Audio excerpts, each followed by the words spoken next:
Aries, para sa iyo ang reading na to. Titingnan natin ang inyong past situation. Ito man ay mga nakaraang taon nyo, guys.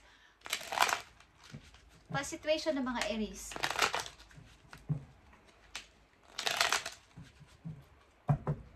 Para sa mga Aries, June 3, 2025. Wala akong pasok kayo guys kasi nga malakas ang ulan.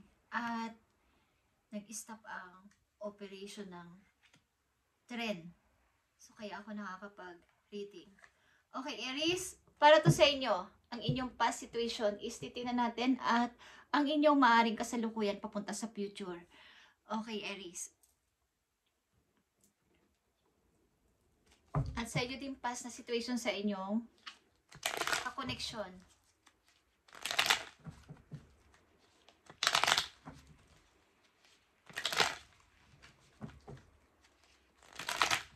Aries, past situation nyo sa inyong kakoneksyon is titignan natin kung ano ang inyong past situation sa inyong kakoneksyon na person. Okay. Yeah. True love mo ang person na to, kaya lang ay nakaraan na to. Ito ay masasabi mong true love at maaaring may mga difficult na nangyari sa inyong buhay ng person na to. Bagamat ito ay tinuturing mong true love, may mga difficult, katulad na mga selosan, okay? Mga selos-selos. Ito yung hindi naging mabuti sa inyong relasyon, yung pagsiselos. At ito yung nangyari, unhealthy connection na ang nangyari dito. Ito na yung red flag na masasabi, sapagkat may mga selos-selos na involved dito sa relasyon nyo sa past, Aries. Tingnan natin ang inyong past situation. Ito man ay taon na ang lumipas o maaring nakaka-apekto pa sa inyo sa kasalukuyan. Sa inyong past situation is Queen of Swords. Bagamat ikaw yung taong logic is mayroon ka talagang mabuting puso. Hindi mo dinadaan lahat sa ang mga Queen of Swords kasi ay matatapang. Kumbaga ay hindi naman yung literal na tapang na nang aaway. Yung mga walang pinapakitang emosyon sa kanilang mga gagawin. Maaring practical, mag-isip. Hindi nila gusto yung madadrama sa paligid, ang mga Aries, noong kanilang past. But, ikaw yung isang Queen of Swords na mabuti. Malambot ang puso. Kabaligtaran sa sinabi ko, okay? Sa inyong past. At, nandito din ang Seven of Swords. Lahat ito ay tungkol sa iyong mga ginagawa, sa iyong mga desisyon din, at sa mga sinasabi, mga salita ninyo. Kumbaga dapat mo namang kunin dapat yung mga para sa'yo dati is sinasabi mo na kawawa naman siya o something na ayaw mong maging madaya sa paningin nila. So kahit mali yung ginagawa nila ay maaring hindi mo pinapansin at kinukonsinti mo sapagkat naaawa ka nga, okay? Sa inyong past. Sa inyong past din may mga bagong person na dumating sa buhay ninyo. Bagong maaring pag-ibig na dumating sa buhay ninyo. At, sad to say,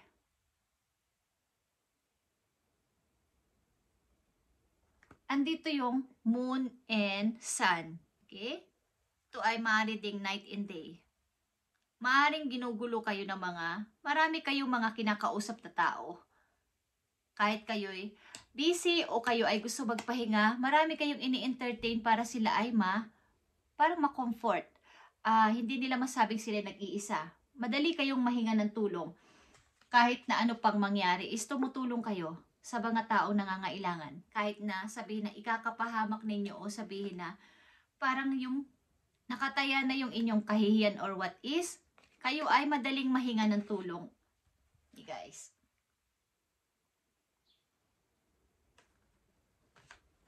May mga kaibigan din dito na hindi tapat sa inyo, guys.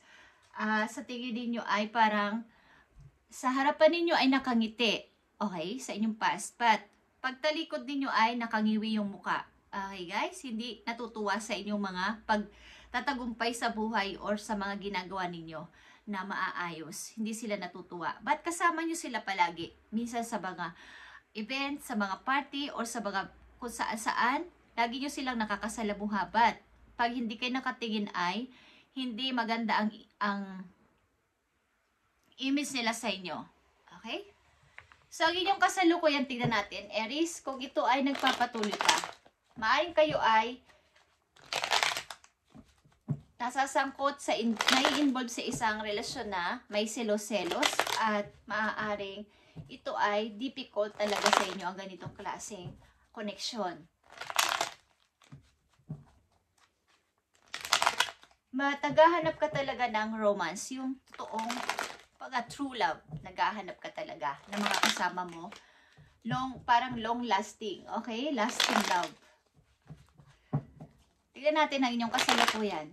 Guys, Aries, sa mga Aries na nandito sa reading, masyado kayo mapagtiwala sa kaibigan o sa mga kapwa o sa mga nakikilala ninyo. Madali rin kayong mahinga ng tulong, Aries.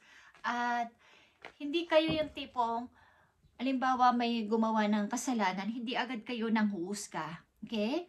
Sa inyong kasalukuyan, tingnan natin ang inyong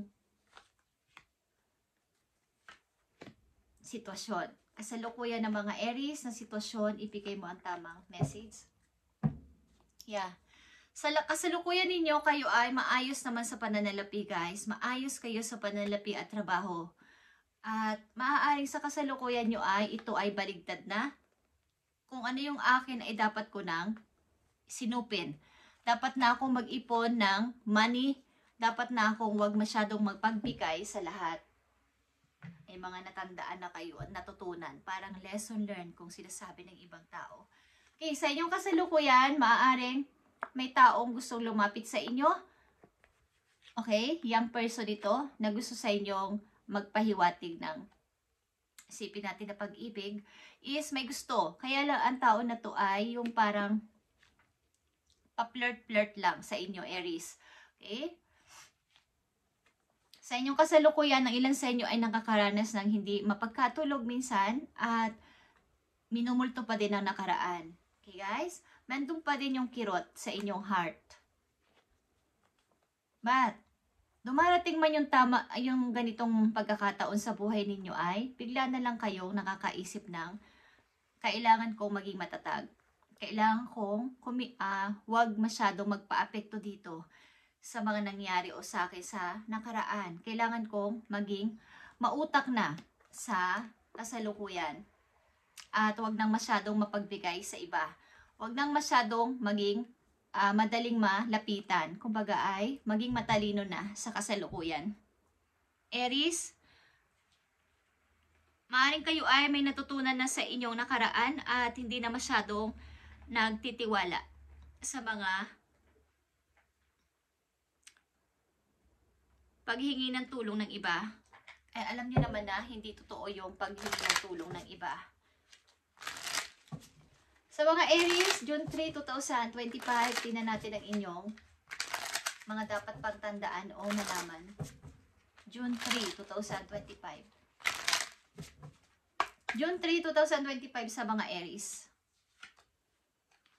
Nandito ang 5 of Cups, guys, at ito ay half moon.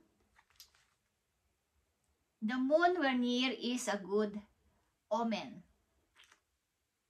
Is predict for fortune. Okay? Kung alam nyo lang yung moon ngayon ay half moon, pag nakita nyo, is maaaring ang mga Aries ngayon ay lucky o mapalad kung saan. Okay?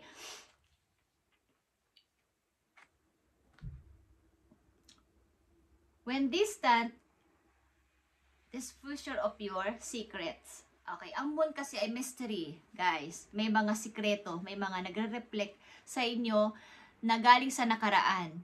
So, kayo ay may mga maaring hindi sinasabi sa iba na sikreto lang. Para lang yun sa inyo. Hindi na kailangan pang ipagtapat sa iba yung mga sikretong yun. Kailangan ay yun ay ikip ko na lang sa aking heart, sa aking isip. Huwag ko nang ibunyag sa iba o i-reveal sa iba sapagkat ito ay pagmumulan ng hindi maganda. Okay? So, maaring this week o this month, this week, okay, is half moon pa din, guys. So, maaring lapitin kayo ng swerte. Ito ay fortune. Okay? Good omen ito guys, Aries. At ito ay 5 of Cups. Mga pinanghihinayangan mo sa nakaraan is andyan din. But ito ay nakatago sa iyong heart. Hindi mo to sinasabi. Yung mga something na panghihinayang is andyan. At kayo ay malapit sa inyong mga anak. Okay? Number 12 is here at nandito na naman ang Queen of Pentacles. Kayo ay masagana sa kaperahan. Mga Aries na nandito. Kumbaga, hindi naman tataas, hindi bababa ang inyong pera at maayos ang takbo ng inyong karir. Maaring ang inyong mga ang inyong mga anak, kung may anak kayo, ay inyong kaibigan kung ituring. Hindi sila yung tipong anak na yung anak lang talaga ang turing nyo. Kumbaga, anak nyo na, friend nyo pa ang inyong mga anak. Okay? Hindi nyo masyadong ginagawang big deal lahat-lahat. Pagkasama nyo inyong mga anak, para kayo magkakapatid. Okay? Kaya ito sabihin, hindi kayo kumukontra sa kanilang mga gusto agad mangyari. Lagi kayo nakasupport. Okay, Aries, tingnan natin ang mga paparating sa iyong message. At maaari ikaw ay nagtanda na sa nakaraan na huwag na masyadong magtiwala at magbigay ng anumang mga tulong. At huwag nang itolerate ang mga taong nagkakamali sa paligid. May gusto magpahiwatig sa inyo ng pag-ibig guys, kaya lang ito ay maaring young sa inyo at maaring hindi pa masyadong seryoso ito. Kumbaga, nakukyutan sa inyo, nagagandahan sa inyo, o napupugian sa inyo at ito ay gusto sa inyo, may gusto, may crush sa inyo ang tao na to. Aries, paparating na message for you. Paparating na message sa mga Aries, tingnan natin. Wow, guys. Paparating na message sa inyo, guys, is Temperance is here. Yeah. Lahat ng nangyayari sa inyong kasalukuyan, papunta sa future, ay gusto nyo nang, kumbaga yung hindi na tama ay dapat nyo nang itapon. Okay? Yung mga hindi na tama na nangyayari sa inyong buhay ay gusto nyo nang wag itolerate, like I said, at gusto nyo na itong pakawalan. Magaling kayong magbalanse ng sitwasyon sa inyong kasalukuyan at ayaw nyo nang may masayang pa. Dahil kayo ay merong dream. Meron pa kayong pangarap na gustong matupad. Nakikita nyo ang the word, okay? Ito ay pag-uumpisa ng mga iba't ibang gagawin sa buhay at hawak nyo naman lahat. Nandito ang sword, nandito ang cups, nandito ang pentacles at nandito ang wands. Okay? Katulad ito ng magician. The world is here. Ito ay pag-uumpisa bilang isang bagong Aries at maaring may mga plano kayo. Iba't ibang may mga gusto kayong pasimulan pa simula sa araw na to. Bago mag-December, may plano din kayo bago mag-December, bago mag-Pasko. Okay, meron kayong planong gawin. At maaaring pagta-travel din is gusto nyo mangyari. Kung saan man kayo pupunta, bandang December is meron. Okay, Aries? At yeah, like I said, the Chariot is here. May mga plano kayo at gustong pasimulan na magpupunta o magdudulot pa sa inyo sa pag-unlad sa kaperahan. Guys, mga hindi kayo naniniwala na hanggang dito na lang ako. Kailangan ko may mapatunayan hanggang ako ay nabubuhay. Okay? At nakita nyo ba ang 9 of Swords? Kanina ay kayo ay nahihirapan.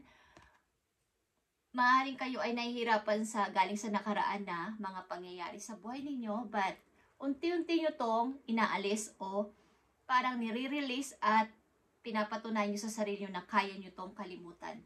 At hindi kayo magpapatalo sa mga depression, ganyan, o anxiety. Okay, kailangan nyo tong mapagligtasan. Aries. Kung kayo ay nasa relasyon, tingnan natin ang iniisip sa'yo ng iyong kasitahan o ng iyong kakoneksyon. Sa mga Aries na nandito sa reading, kayo ay may mga anak at mahal na mahal nyo sila. Kumbaga ay para nyo silang best friend. Okay, Aries, message sa'yo ng iyong person kung kayo ay nasa relasyon na. Okay.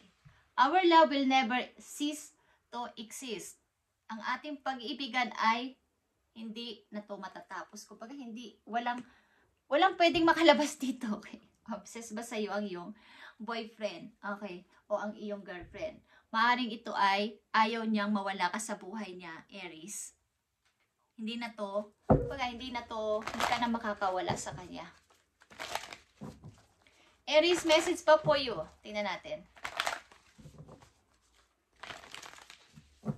Para sa mga Aries. Para sa mga Aries ito, guys. Yeah. Trust, there's a divine plan, guys. Desert passage. Ay, ilan sa inyo ay pupunta sa batisyetong lugar, yung mabuhangin. Okay, guys? Sa mga ilang Aries na nandito, pupunta sa disyerto. Punta sa ibang bansa. Ito ay Middle East yata. Mga ganyang klaseng mga lupa. Okay, is pupunta kayo sa ganyang klaseng lupa. O sa ganyang klaseng basa. Ila sa inyo magta-travel o magtatrabaho dyan, Aries. Tingnan natin ang inyong finances, guys, o mga papayo sa inyo para sa inyong dagdag na kaalaman sa inyong career o kaperahan. Tingnan natin, Aries. Aries. I need message for Aries. Unfulfilled. Okay, Aries, unfulfilled is here. Reflect on your wants and needs and consider making a change. Isipin mo mula ngayon kung ano talaga ang iyong gusto at anong iyong kailangan. Kailangan ko lang ba to dahil gusto ko? Okay? Or want.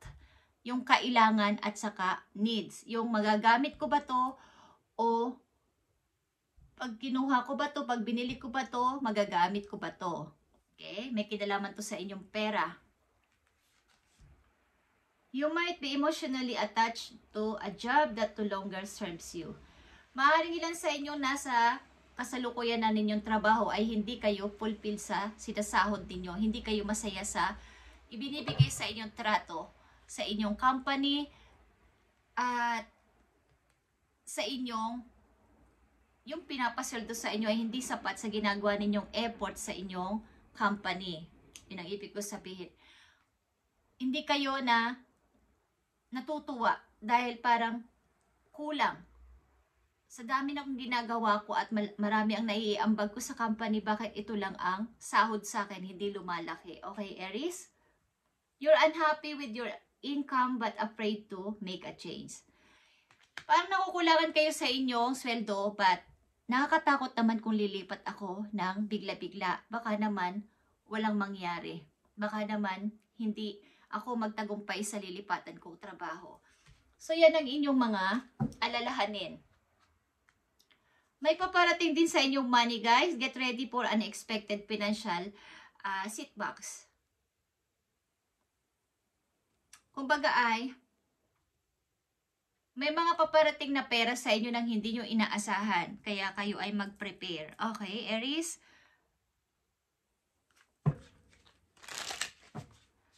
Last message para sa inyo. About ito sa pag-ibig na to.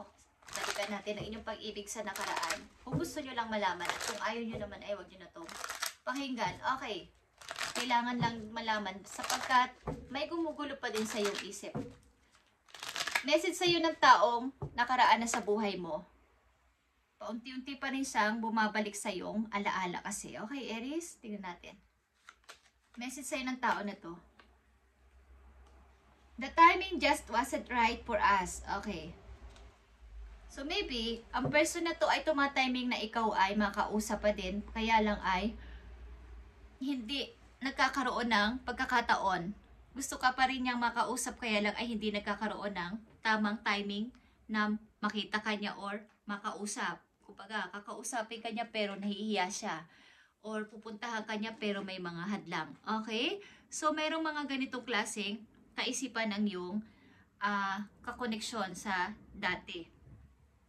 Gusto ka niya pa rin kausapin but natatakot siya. Maybe, nalapitan ka. Okay? Walang timing.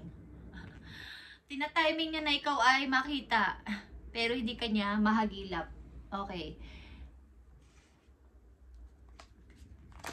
Kung kayo ay nasa kasalukuyan ng relasyon, guys, tingnan natin. Kasalukuyan ng relasyon, Aries, anong dapat ninyong tandaan o malaman? Sa kasalukuyan ninyong karelasyon, kung hindi pa ito nangyayari sa inyo, guys, ay mangyayari ito.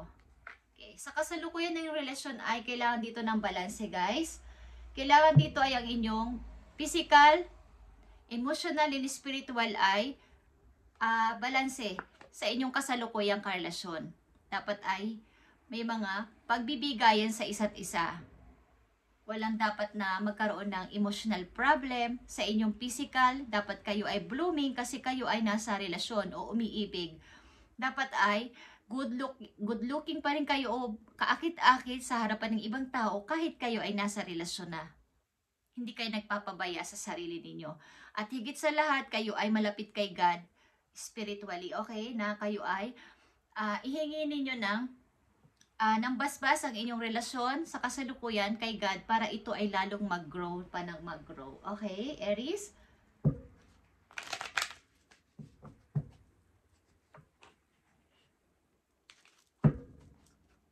Dalawang message dito na mahalaga guys sa dapat ninyong tandaan.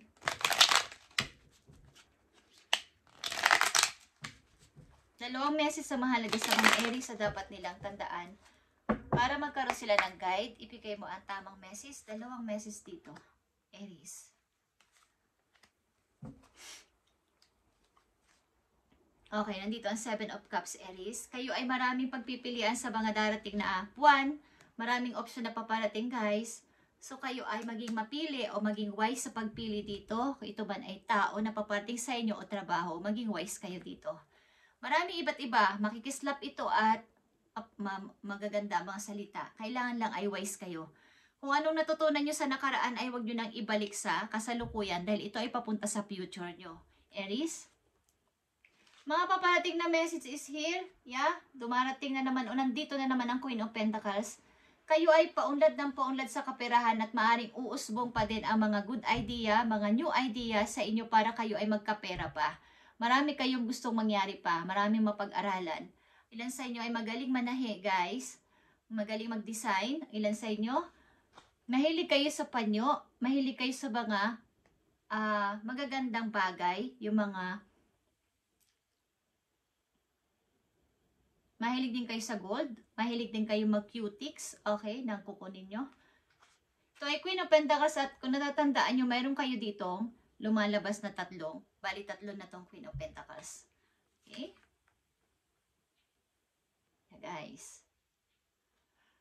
Marami kayong planong gawin o may isang taong plano kayong puntahan, guys. Kaya lang ay siya ay talaga ay natatakot sa inyo kasi kayo ay may kumbaga nakakaangat-angat na sa buhay kaysa dati.